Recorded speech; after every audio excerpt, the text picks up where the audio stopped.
Muchas gracias por la presentación y muchas gracias al Instituto y por el nombramiento reciente. Y también encantado de estar en mi ciudad porque estar en Ceuta para mí, yo siempre lo digo y lo digo a boca llena, a mí me encanta venir a Ceuta y cada vez que me invitan estoy a vuestra disposición y la estaré mientras pueda. Una vez dicho esto, quiero decir que este trabajo que yo hice, este libro, yo lo hice durante la época de la pandemia, como tantas personas hicieron cosas durante la época de la pandemia. Parece que fue un punto muerto, pero no fue así. Porque muchos aprovechamos, sobre todo los que nos gusta investigar y demás, aprovechamos ese periodo para sacar cosas a flote. Me pilló a mí aquí en Ceuta porque mi suegra estaba mala, cerraron el tema de la frontera y estuve aquí unos cuantos meses y empecé a investigar sobre la historia de Ceuta del año 20, que me encanta, por cierto. Me encanta porque es la época que mis abuelos llegaron aquí, como la mayoría de los ceutíes, de los años 10 al año 20, como ya ha dicho José Antonio, en la época de la llegada de la Baja Andalucía, de los inmigrantes de la Baja Andalucía, y que es la época en la que Ceuta más o menos se forma como se conoce hoy día. Hoy día ya hay muchos cambios, por supuesto, pero esa base, esa estructura de Ceuta ya se forma en los años 20. Y ahora me voy a centrar en esto, porque si no, no me da tiempo a dar la conferencia, como suele pasar. Bueno, yo le pone un poco en color a conferencia. O sea, tú le has puesto un poco en negro, yo he puesto un color. Voy a trabajar un poquito la superficie y los aspectos más folclóricos, festivos y eso de la ciudad, que también lo hubo y bastante. Una ciudad muy alegre, muy festiva, entre otras cosas, porque José Antonio ya lo ha dicho, había un orgullo muy grande de personas jóvenes aquí, sobre todo personas jóvenes, y entonces una ciudad bulliciosa. Y eso se notaba en el día a día.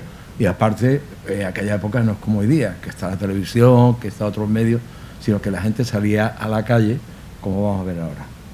Bueno, aquí la dictadura, el golpe de Estado, no sé si fue secreto o no, pero el caso es que el comandante general y su segundo, que estaba en la zona del Lau, estaban allí defendiendo la zona del Lau, que estaba atacando a Del Crin, ya estaba en su despacho cuando se produjo el tema de la dictadura. Y por lo tanto, algo sabrían. El alto comisario Silvera, que era civil, fue sustituido por el ministro de la Guerra, que en un principio se puso a la dictadura, es puro. Sin embargo, le dieron la alta comisaría y la aceptó. Y el nuevo ayuntamiento, octubre de 23, como usted ha dicho, José Antonio lo ha explicado muy bien, sobre el poder militar, el poder militar sobre el civil, que eso lo vamos a ver después las consecuencias que ya se habla aquí. Y eso da lugar, eso se va madurando el Estatuto de Ceuta, que llega en el año 26, con la formación de la Junta Municipal, que al frente no hay un alcalde, sino que había un presidente de la Junta Municipal. Cuidado, que es diferente. Y el Estatuto de Ceuta, como ya se ha hablado aquí también, que es del año 26, se va madurando, porque los estatutos en España salieron en el año 24, pero aquí en Ceuta se maduró hasta el año 26. Y la Junta Municipal, que duró hasta el año 31. Fue la prórroga hasta el año 31, porque el último presidente de la Junta Municipal, que fue José Enrique Rosende Martínez, como muy bien ha explicado José Antonio, que era el ingeniero director de la obra del puerto, de la Junta de Obras del Puerto, estuvo hasta el año 31, hasta las elecciones ya famosas de abril del año 31. Por lo tanto, en Ceuta entró de una forma, digamos que muy suave, como toda España. No sé si era el cansancio que tú has hecho, José Antonio, de las bombas, el cansancio de las huelgas, el cansancio incluso de los magnicidios que hubo, Canalejas, Datos, que mataron. Es decir, una época muy convulsa. Entonces la gente también estaba cansada de lo que estaba pasando, estaba viendo la ciudad. No había solución, tú lo has dicho. Estaban enquistados muchos problemas. ¿Esto qué es lo que significa? Pues significa lo que había en aquel momento. También una revolución rusa que iba por detrás. Y como tú has dicho, era un contexto histórico donde en muchos países de Europa también hubo dictadura. Por lo tanto, no es nada extraño lo que pasó en España. Aquí la dictadura se basó, tú también lo has explicado, en la Unión Patriótica y el Somatén. El presidente de la Unión Patriótica fue Manuel Matres Toril, que fue hasta que se murió en el año 28, aunque se retiró, que era médico municipal, como también lo ha explicado, y era presidente del Casino Africano. Él se retiró ya de toda actividad social ya en el otoño de 1927 y falleció en enero de 1928. Por lo tanto, hubo otro presidente que era presidente de la Cámara de Comercio, que por lo tanto hubo dos presidentes de la Unión Patriótica de Ceuta. Y después Somatén, que salió este escudo, que lo llevaban, iba vestido de civil, pero llevaban este escudo y también estaban armados. Aquí los somatén vende más bien cosas simbólicas, desfiles, cosas así y demás, y alguna que otra vigilancia que hacía, y después era cierta autoridad, eso con sus riesgos, que eso también trae sus riesgos.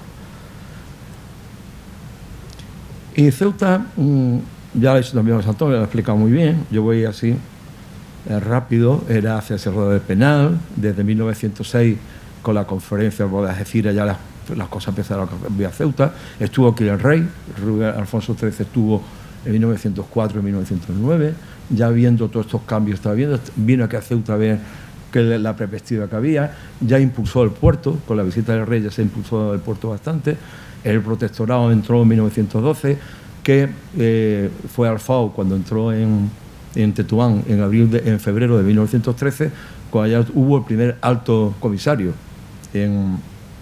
a partir de entonces, que fue del Alfao.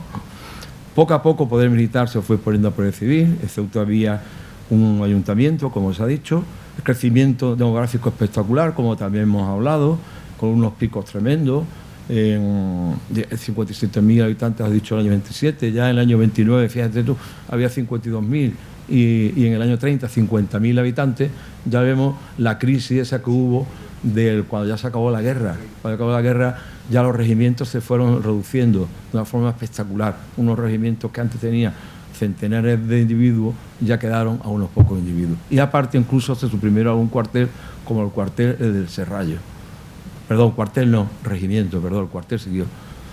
El crecimiento urbanístico fue espectacular también, como ya se ha hablado. Se abrió hacia el campo exterior, se dieron terreno al campo exterior, insuficiente, por supuesto. Lo que ha dicho José Antonio, es una lucha siempre ha habido aquí entre la sociedad civil y la militar en Ceuta, pero se abrió. También hubo una ciudad de muchas oportunidades, la llegada en masa de tantas personas, de muchas oportunidades y también de muchos fracasos, porque hubo un momento que ya se tuvo que cerrar prácticamente todo. Incluso se llegó a pagar los billetes de vuelta a los inmigrantes. Parte de los billetes, unos acuerdos con las compañías transmediterráneas para que se fueran a la península. Por lo tanto, hubo oportunidades, pero ya también con las crisis se fueron cerrando estas oportunidades. Las diferencias sociales eran evidentes, había gente que estaba aquí muy formada, que amasaba mucho dinero, que lo invertía muchas veces en la construcción. La mayoría de las grandes casas que vemos aquí no eran para vivir, no eran para vender, eran para alquilar, porque se alquilaban, los alquileres eran carísimos. Hoy día hablamos del problema de los alquileres en Ceuta, pero en aquella época era igual, incluso peor. Y entonces, claro, el barraquismo era tremendo. Unos estudios que he hecho muy importantes lo demuestra. Y hubo aquí más de 1.500 barracas, muchas más, y después otras construcciones intermedias que digamos que no eran demasiado potentes. Por lo tanto, pero Ceuta fue una ciudad moderna. En Ceuta la compañía telefónica nacional de España ya llegó en el año 24, aquí, a final del 24, y se creó en el año 24. ¿Por qué? Porque el gobierno estaba interesado, estaba bien comunicado. Pues se había visto que se había quedado aislado, por ejemplo, con el repliegue de Xiamen, se había quedado aislado las comunicaciones con la península. Y entonces la compañía telefónica instaló 2 cables. Después también se fue modernizando por las cuestiones municipales también, como ya veremos. Y la guerra del Rif, que acabó el año de 27, como ya se ha hablado, pero en realidad ya aquí se empieza a notar cuando va acabando en el año 26, cuando es capturado del CRIC, cuando se entrega del CRIC a autoridades francesas, ya se empieza a notar ese bajón. Y aquí ya es como podemos considerar esa parte que yo llamo dual también, que es, acaba la guerra, por un lado, la alegría que eso produce, ¿no? Pero por otro lado, los problemas que vienen con la reducción de tropas, etcétera, etcétera. También estuvo marcado por la censura. Eso no lo has tocado nosotros, pero la censura fue tremenda, fue tremenda. Se suprimieron periódicos como La Gaceta del Llevala, unas multas a los periódicos y también a algunos periodistas que estuvieron en la cárcel del Hacho. Eso es el control de la censura del gobierno fue realmente increíble. Y después una ciudad alegre y festiva, como ya he dicho, por la juventud que había y por todas estas oportunidades. Vamos a ver, aquí he puesto un par de imágenes del crecimiento económico, esta de cuando se construyó el ferrocarril y esto de la ampliación por el puente de la Mina, que fue una de las obras más importantes que se hizo durante aquel periodo. Se amplió el doble de lo que era. También en ese periodo se construyó la Casa Trujillo, el Palacio Municipal se inauguró, la Casa Marañé, la Casa Baeza, también de la época aquella, y todas las casas aquellas de las calles de la Marina, de López Pinto Meza.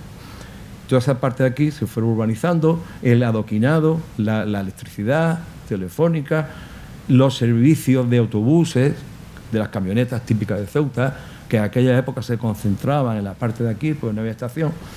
Y aquí tenemos los jardines que hoy día se llaman de San Sebastián, que en aquella época se llamaban los jardines de Prim, se llamaban en aquella época. Y todos estos servicios de autobuses se fue aumentando a medida que las barriadas se fueron expandiendo. Por ejemplo, Villavovita, como he hablado, que fue una barriada nueva.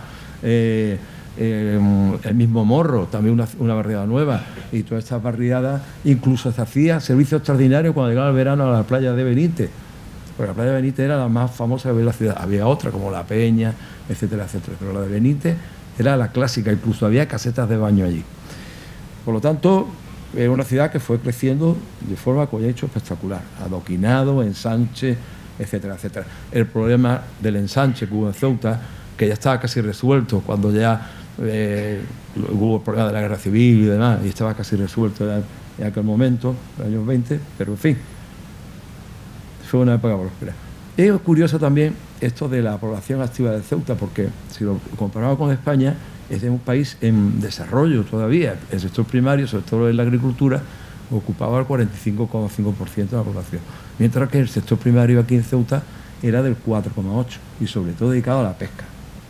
La agricultura era muy poca, la ganadería también, y sobre todo a la pesca, como ahora veremos en algunas fotos, la cantidad de barcos pesqueros que había, incluso alguna industria derivada de la pesca, como eran las conserveras, etcétera. Y el secundario es, sobre todo, la construcción. Ya hemos hablado de las canteras, del puerto, ya hemos hablado del ferrocarril, de la carretera, de los nuevos cuarteles, del Hospital O'Donnell, todas estas nuevas construcciones que hubo en la ciudad y las construcciones privadas. Y el sector terciario pues daba demanda a todo lo que había aquí. El sector terciario ocupaba el 56,4% de la población. Por lo tanto, si lo comparamos con el resto de España, vemos una población activa muy diferente. Se ve una ciudad mucho más moderna que la media nacional. Después tenemos, que también se ha hablado de los presupuestos municipales, que en la época de Rodríguez Macedo aumentaron de una forma espectacular. Rodríguez Macedo estuvo desde el 24 hasta el 26, hasta que él dimitió. Se llegaron de 1,5 millones de pesetas que ingresaba en el ayuntamiento a 3.600.000, más o menos, esas cifras que aparecieron en un anuario. Y como vemos, y como se puede también apreciar, se gastaba mucho dinero en obras públicas. Prácticamente 1/3 de lo que se ingresaba era dedicado a obras públicas.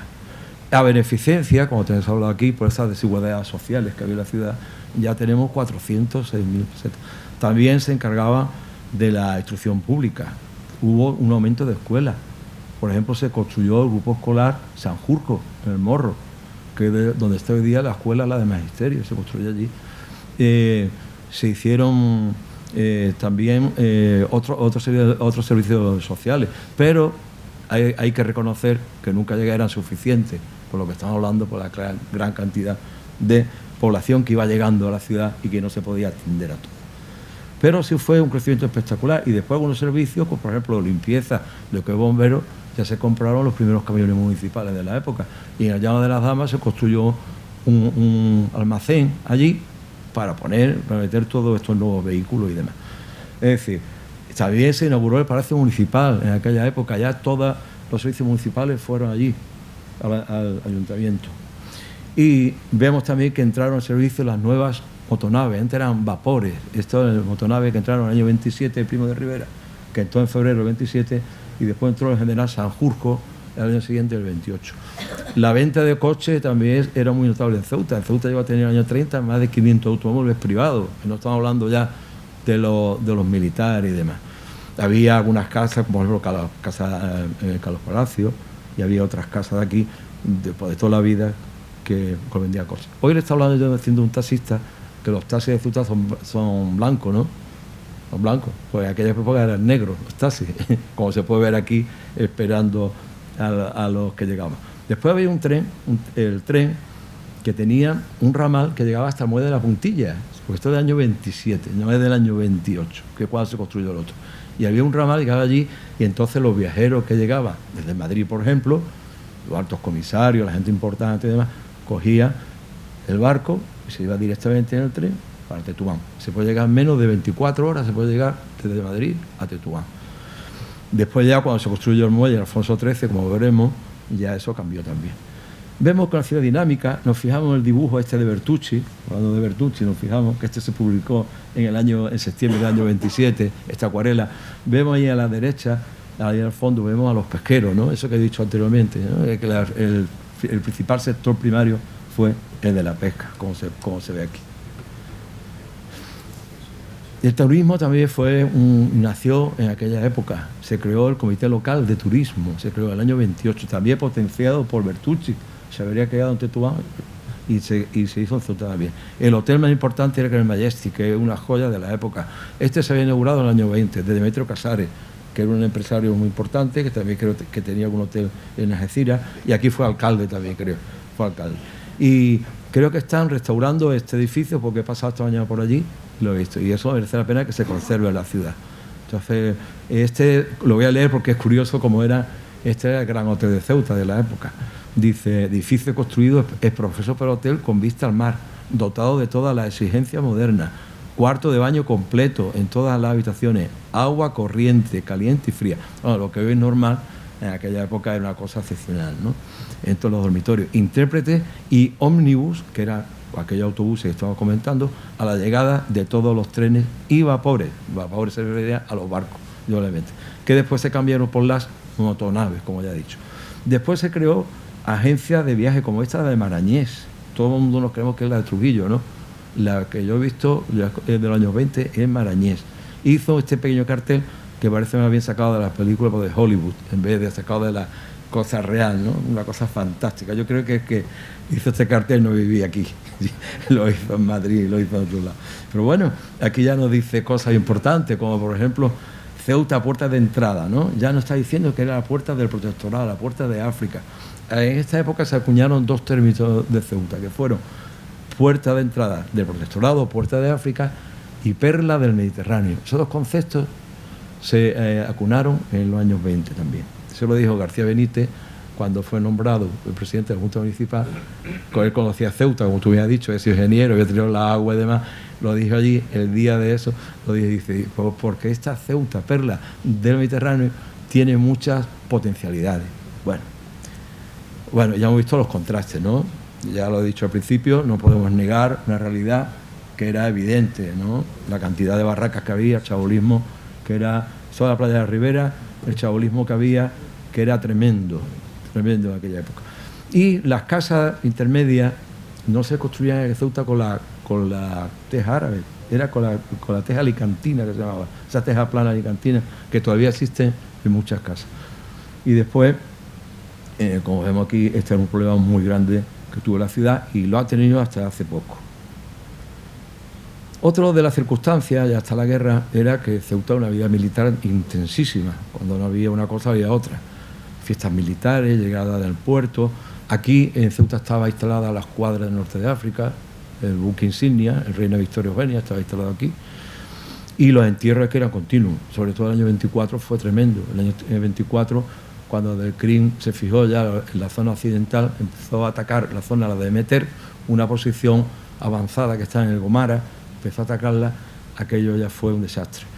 Y después empezó la línea del Lau, la que va desde el río Lau, desde abajo de la desembocadura del Lau, a la que va hasta Sahagún, la línea del Lau, que esta fue atacada muchísimo durante el año 23 y 24.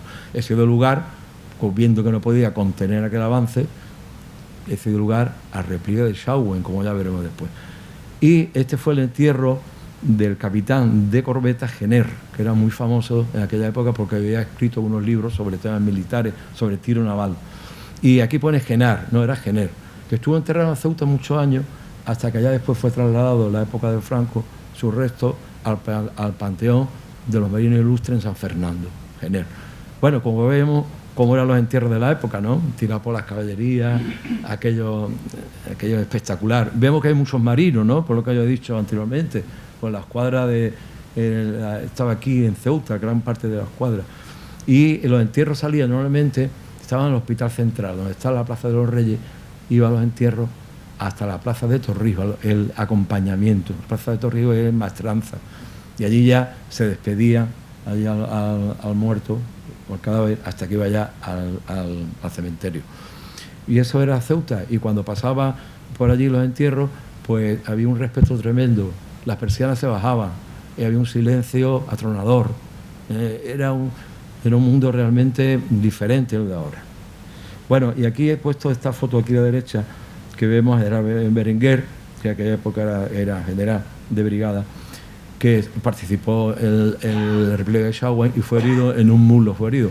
Después sería comandante general de Ceuta. Y también tenemos aquí a Temprano, que también murió allí. Berenguer fue herido y Temprano se murió. Y igual que murió Serrano Uribe. Serrano Uribe también murió en general, que murió en aquel repliegue. Aquello fue sonadísimo, que un general muriese en una retirada o en un repliegue, aquello dolió muchísimo al ejército. Y estos dos cadáveres no pudieron salir de Ceuta por un temporal que hubo y se instalaron en el Hospital Central. Y aquello fue una manifestación de duelo tremenda. Toda Ceuta se volcó a recibir los cadáveres. Después allí al acompañamiento. El día siguiente lo acompañaron hasta el barco. Fue increíble. Y después Serrano Uribe se le puso una calle. Aquí tenemos la calle Serrano Uribe, ahí está en la Plaza de los Reyes. Se lo puso por eso, porque falleció y era muy querido en Ceuta porque había sido también coronel del regimiento de Ceuta. Por lo tanto, un personaje muy querido aquí en la ciudad y por eso se le puso Serrano Uribe. Temprano fue llevado a su tierra natal, a Extremadura, y Serrano Uribe en Madrid, como todo el mundo sabe. Después tenemos lo que hemos hablado, cómo cambia la ciudad, ¿no? En el año 26. Esos cambios que lo ha dicho José Antonio, lo ha explicado muy bien, que ha dejado Ceuta muchas veces en el aire, ¿no? Eso fue en octubre del 26, cuando se cambia, se forma la Junta Municipal, sale el Estatuto de Ceuta. El Estatuto de Ceuta es el marco jurídico que le da piel después a la Junta Municipal. Y después la muestra, el Boletín Oficial de Ceuta, que ya Ceuta no sale en los boletines oficiales de Cádiz, sino que sale aquí en Ceuta, y todavía permanece como el periódico Decano, o el Decano, aunque hoy día es de forma digital, como todo el mundo sabe. Bueno, el primer número salió el 19 de noviembre del 26, y todavía en aquella época había cierta confusión sobre el escudo de Ceuta, porque hubo un cambio, aunque ya en la ordenanza municipal del año 23 estaba muy definido el escudo de Ceuta, todavía había algunas cosas que salían con ese escudo. Bueno, esa fue la única vez que salió, ¿eh? Y aquí lo dice bien claro. Dice: Presidencia del Consejo de Ministros, Real Decreto. A propuesta del presidente del Consejo de Ministros y de acuerdo con este, vengo a aprobar el siguiente proyecto de estatuto por el que debe regirse la Junta Municipal de Ceuta, en aplicación a mi decreto ley de 4 de agosto del 25. Es decir, que tardó un tiempo. Y yo no sé por qué, pues si se estaba elaborando o por la incertidumbre que había generado todo el tema de anual, de desastre anual. Yo tengo ciertas dudas ahí, no sé por qué, tengo ciertas dudas. El caso es que no se aplicó hasta el año siguiente, porque eso es del 4 de agosto del año 25, el decreto. Pero el desembarco de Alucema, de Alucema, tuvo lugar en septiembre del año 25, un mes después. Por lo tanto, esto es anterior al desembarco. No se sabía el resultado. Y el estatuto no sale hasta el año 26, cuando ya se sabe el estatuto, cuando ya Adelcrim se rinde, como he dicho, o se entrega a la Sombra Francesa en mayo del año 26. Y así que estaba todo el mundo del año 25, estaba todo el mundo expectante de Ceuta con este cambio. Aquello, ya lo ha dicho José Antonio, aquí hubo mucha oposición a eso, y es natural, eso era perder poco poder civil que había, y ya se perdía completamente, porque los gobernantes generales tenían un gran poder en Ceuta. Al frente de la Junta Municipal estaba el presidente, que en este caso era Agustín Gómez Morato, que porque era el segundo comandante general, era general de brigada. Estuvo poco tiempo, pero estuvo poco tiempo porque el general Berenguer, que era el comandante general, en aquella fecha se puso enfermo, y entonces Gómez Morato no podía atender a la comandancia general y a la Junta Municipal. Por lo tanto, estuvo apenas unos meses, y después lo sustituyó el coronel García Benítez, como ya hemos hablado también. Bueno, esto está dividido en comisión permanente y pleno. La comisión permanente eran unos pocos, que era el diario, y el pleno sobre todo por los presupuestos de la ciudad, etcétera, etcétera. Aquí tengo otra foto que ya la ha puesto José Antonio, pero yo quiero hacer una nota, como claro, como me gusta Bertucci, quiere decir que el cuadro que está arriba que es de Bertucci, claro, pues, es de Alfonso XIII, que la Junta Municipal, porque ya era Junta Municipal. Bueno, todavía no, todavía era Ayuntamiento. Le encargó a Bertucci el retrato de Alfonso XIII y del Teniente Ruiz. El Teniente Ruiz todavía está en los museos de Ceuta, en la misma fecha, lo entregó los dos. Y este desapareció con la Segunda República, como bien sabe. Una vez que entra la Segunda República desapareció. San Roque le pasó lo mismo, porque hizo otro retrato igual para San Roque, porque fue concejal allí, Bertucci, y cuando entró la Segunda República desapareció también. Así tenemos al presidente de la Junta Municipal que está aquí, que está en el centro, que como es Morato, que está aquí en el centro, y abajo a la derecha tenemos a Rosende Martínez, que ya hemos hablado, el ingeniero de la obra del puerto, que aquí está recibiendo al gobernador de Gibraltar, Sir Alexander Goodley, que eso fue en el año 29, porque Jordana ya estaba en la alta comisaría. Y Jordana era, era militar, pero era diplomático también. Entonces tenía muy buenas relaciones con el residente general francés y también con el gobernador de Gibraltar. Era anglófilo, como tú no sabes, después de la dictadura de Franco fue anglófico y cambió el signo de la dictadura en cuanto a la política exterior. Bien, pues Gómez Jordana le haría al año siguiente una visita a Gibraltar, en el año 30. Yo tengo publicado un pequeño trabajo sobre el tema que se llama Sir Alexander Goodley y Gómez Jordana, un viaje de ida y vuelta. Eso está publicado en la revista Almoreima, esa que se publica al otro lado del estrecho. Pues esta visita es del otoño del año 29. Y en el año 30 Jordana fue allí a Gibraltar. Y aquí los comandantes generales, pues ya hemos visto aquí que han pasado figuras pues, de primera fila, aquí en Ceuta. Aquí tenemos a Felipe de Navarro, el que estuvo prisionero, el de Monterruiz estuvo prisionero. Felipe de Navarro se lo trajo Primo de Rivera cuando fue alto comisario, se lo trajo con él. Quería gente de muchísima confianza, porque sabía que se va a encontrar con gente muy reticente aquí.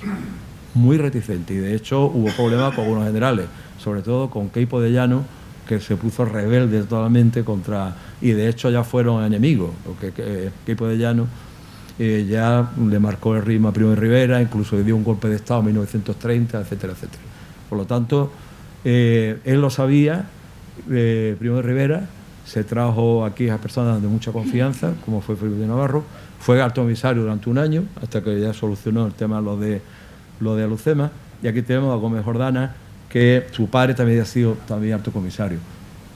Gómez Jordana, ya lo he dicho, muy diplomático, era un hombre que sabía los problemas de África, lo conocía muy de cerca, lo vivía pues, de primera mano, y era una persona muy querida, y eso que estaba diciendo. Y tú antes has dicho, José Antonio, que la Cámara de Comercio empezó a cambiar, pero en gran parte eso tuvo esto de Gómez Jordana. Gómez Jordana era un hombre que sabía atraerse a las personas.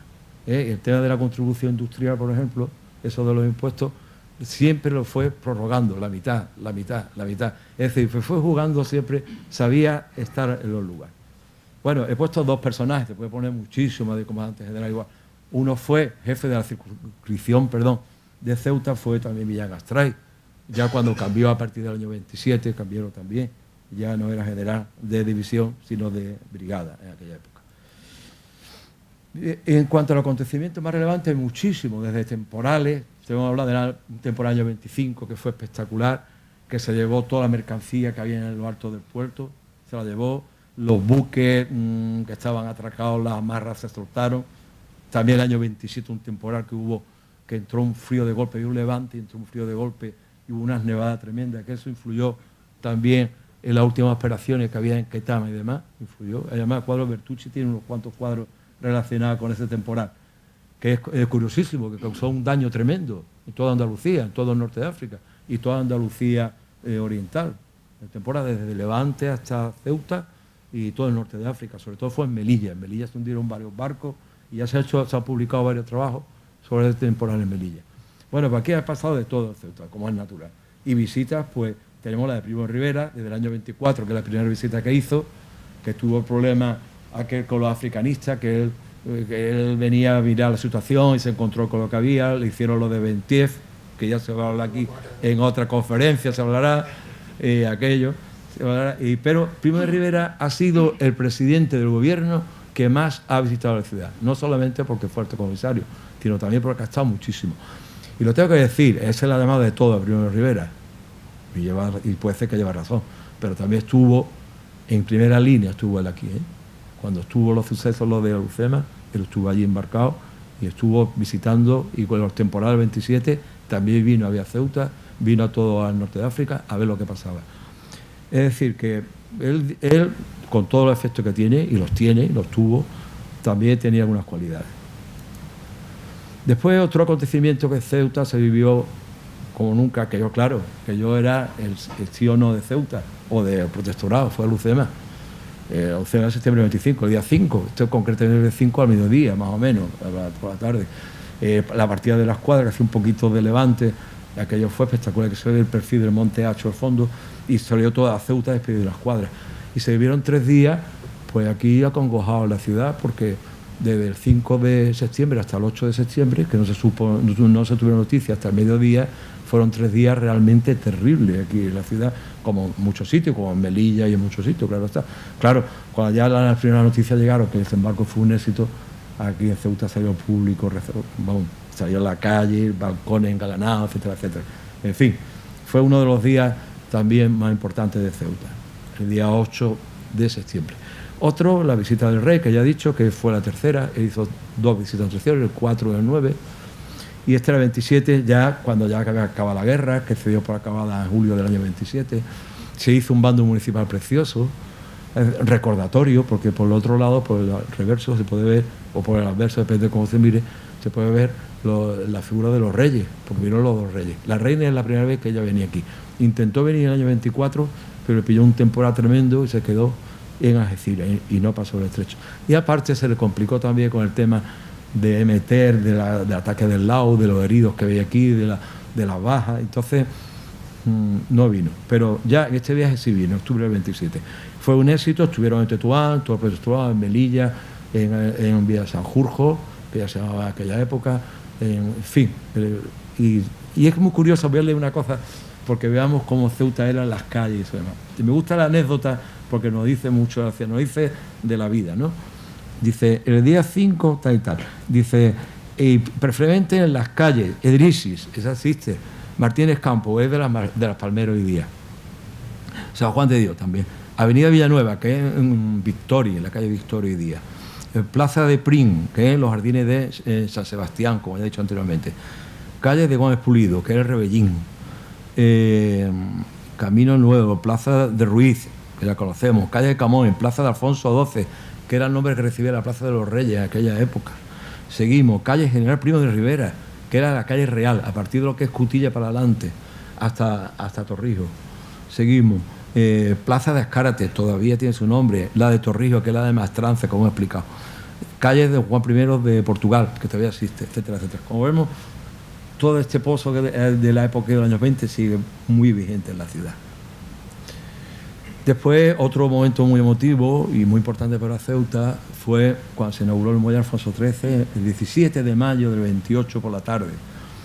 La hora la puedo decir, pero ya sería demasiado. 17 de mayo del 28 por la tarde. Y fue también un acontecimiento espectacular también en Ceuta. Todo el pueblo se volcó porque sabía lo que suponía para la ciudad. Porque antes estaba el muelle de la Puntilla, ya lo hemos visto, los barcos allí. Esto era traer los pasajeros aquí. Tengo que decir que en esta época solamente tenía un servicio de barco nada más, de ida y vuelta. Se intentó ya al final del periodo que hubiese 2 servicios, pero no se logró hasta la época de la República.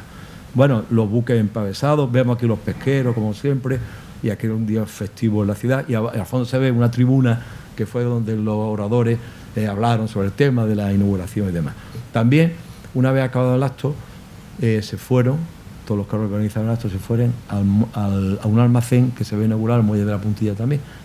Ya he dicho yo que cuando aquellos temporales se llevaban a las mercancías, pues se construyeron aquellos almacenes y se inauguró también el almacén, aunque no se ve aquí. Vemos que el muelle de Alfauto se estaba haciendo y, como se ha dicho aquí al principio, el puerto era una de las grandes, digamos, uno de los grandes extractores económicos de la ciudad.